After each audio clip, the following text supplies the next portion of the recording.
Hello, Brain Trust. Oh hi, Box said. How are you today? I'm doing just great. But I've been meaning to ask you something. Have you got a moment? Yes. What is it you want to ask me? Well, I wanted to ask you why things are going so terribly wrong in America. Why do you think things are going wrong in America? Oh, the financial crisis, the poor economy, the housing crash, the high unemployment, and wars. These are big problems. But, of course, everyone has problems sometimes. My single biggest worry is that American politics have become so completely dysfunctional that we will be unable to solve any of the problems. No one can seem to work together to find solutions for the problems.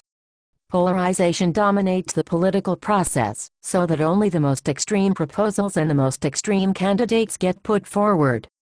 No one seems able to compromise on anything. And even when they do manage to agree on solutions, these never seem to benefit Main Street. They only benefit Wall Street or other small groups. Yes, I understand. Okay, the basic problem is that America has become a special interest state. What does that mean? Well, it is something that one of America's founding fathers, Thomas Jefferson, warned people about. He said something like, the democracy will last only until people learn that they can feed at the trough of the public treasury. That sounds like a bunch of pigs being fed at a feeding trough. Yes, it is like that. Their food is money from the public treasury or other government benefits. The pigs, well, they are the special interest groups. They fight fiercely and try to crowd each other out of the trough in order to gain more for themselves. Indeed, the US Congress has become little more than a battleground where special interest groups fight for feeding rights. So what is a special interest group? It is any group that shares some common goals or activities.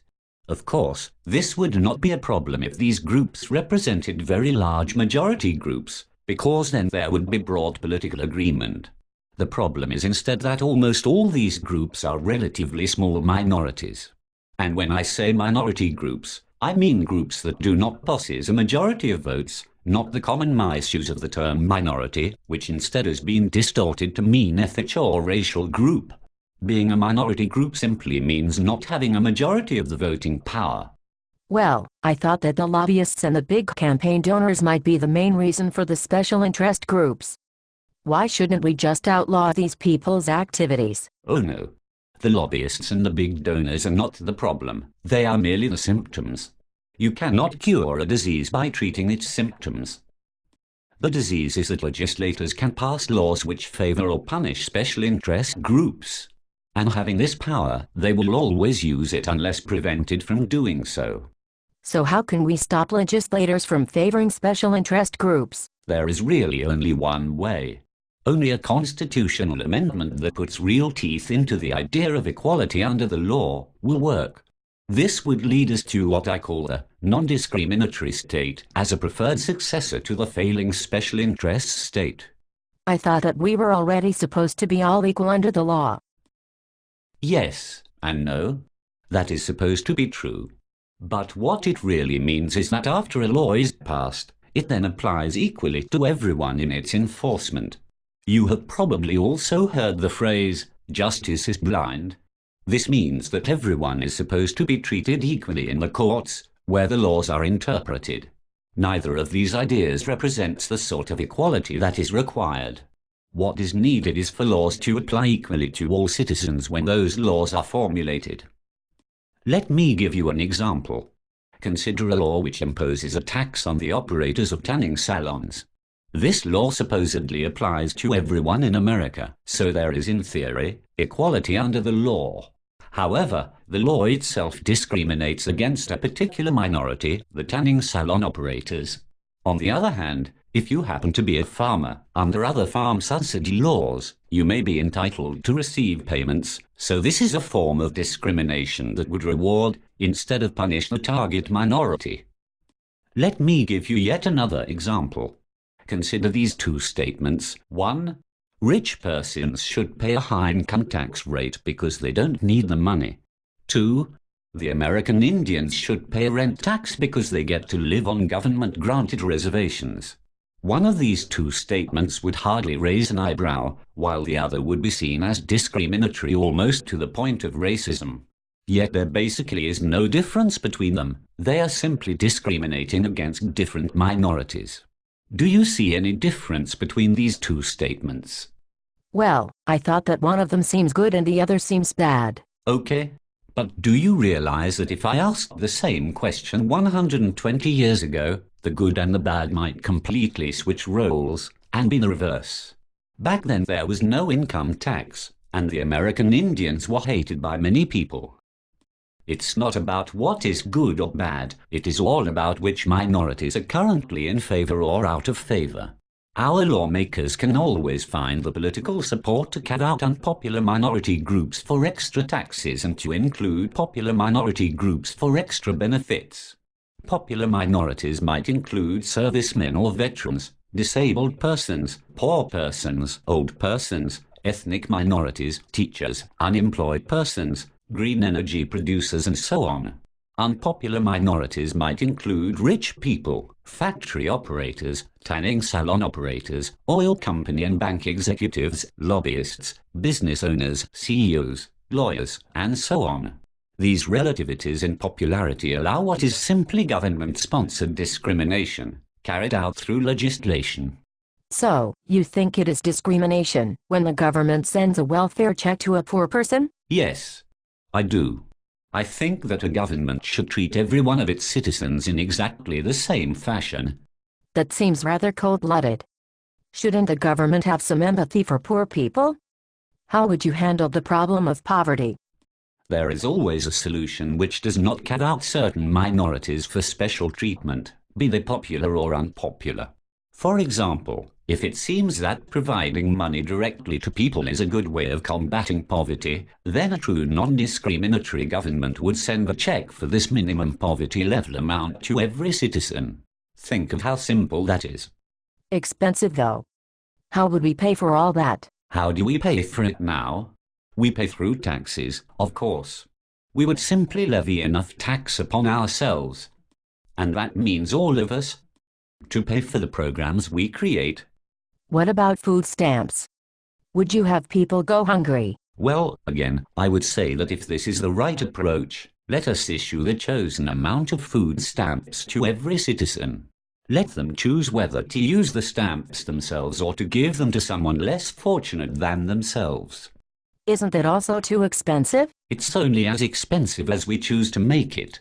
I suggest that the current special interest state might be even more expensive, since it has led to entitlement programs and debt financing which have created unsustainable deficits. The special interest state has the structural problem that the people who receive the benefits are not the same as those who foot the bills. Consequently, such a system is bound to lead to overspending and undertaxation, which is exactly America's current plight. What did you call this new kind of government? The non-discriminatory state, as opposed to the special interest state. So I suppose that this non-discriminatory state has a flat tax rate for everyone? Yes. Again, it is very much simpler to treat people equally. No special income exemption if you happen to be a homeowner with a mortgage instead of a renter. No special treatment of salary income as opposed to investment income. In short, simplicity. In America now, about half the households pay no federal income tax, and the other half pay for themselves and one other household. You can guess which households will think this fair and unfair. But what is worse is that persons who have no tax burden have no stake in the system, while the most productive persons become the most burdened and disgruntled. But isn't that unfair? Everyone's idea of fairness or unfairness depends upon which minority groups they belong to. For example, I had read recently about a community initiative to raise property taxes for their schools. The sponsors of the initiative knew that it would not pass unless the older persons supported the initiative, so they exempted any persons older than 65 from paying the tax. This left the older persons in the community in a rather strange position. They could vote to impose taxes on another minority, taxes that they themselves did not have to pay. The older people thought that this was fair, rationalizing that they had no children in school. The younger persons thought it was unfair that the home values of the older persons benefited from the improvement of the schools. In a non-discriminatory state, this initiative would be quite unconstitutional because it discriminates between old and young. It is remarkable how legislation that takes money out of our pockets we see as unfair, while that which puts money in our pocket is of course fair. So you think that the government should not be concerned with what is fair? Correct. Government should be concerned first and foremost with equality of treatment, not fairness. The whole concept of fairness, as I have illustrated, is only relative to one's membership in specific minorities. Therefore, whenever a government begins deciding what is fair or unfair, it is merely favoring one minority or another. It is all too easy for us to vote benefits for ourselves or burdens upon the other person. Whatever the burdens or benefits of a law might be, it should fall equally upon all of us, as equally as possible. Wouldn't this stop us from putting criminals in jail?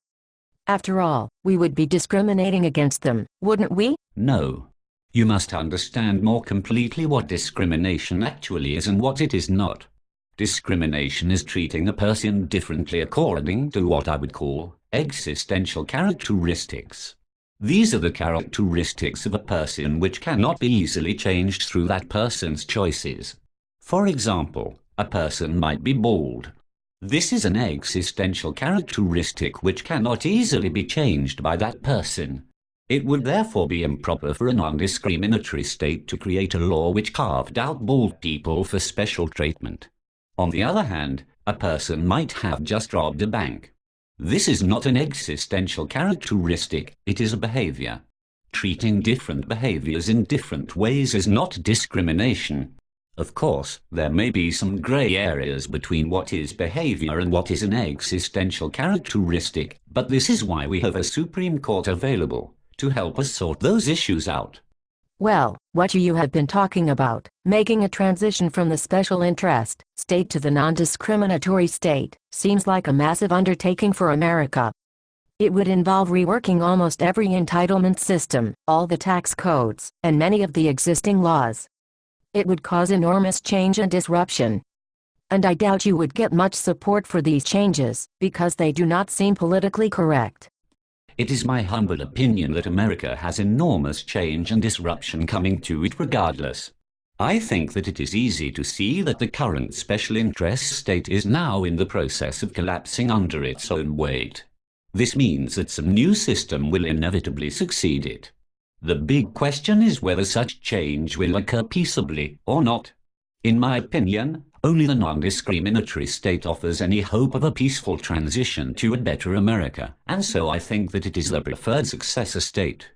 Are there no other alternatives? Yes, indeed there are. There is anarchy, violence, or tyranny. The choice for Americans will be made this decade, I think. Well, now I really must run. I have some preparations to make against the possibility that one of these last three items I mentioned becomes the final choice for America. Goodbye.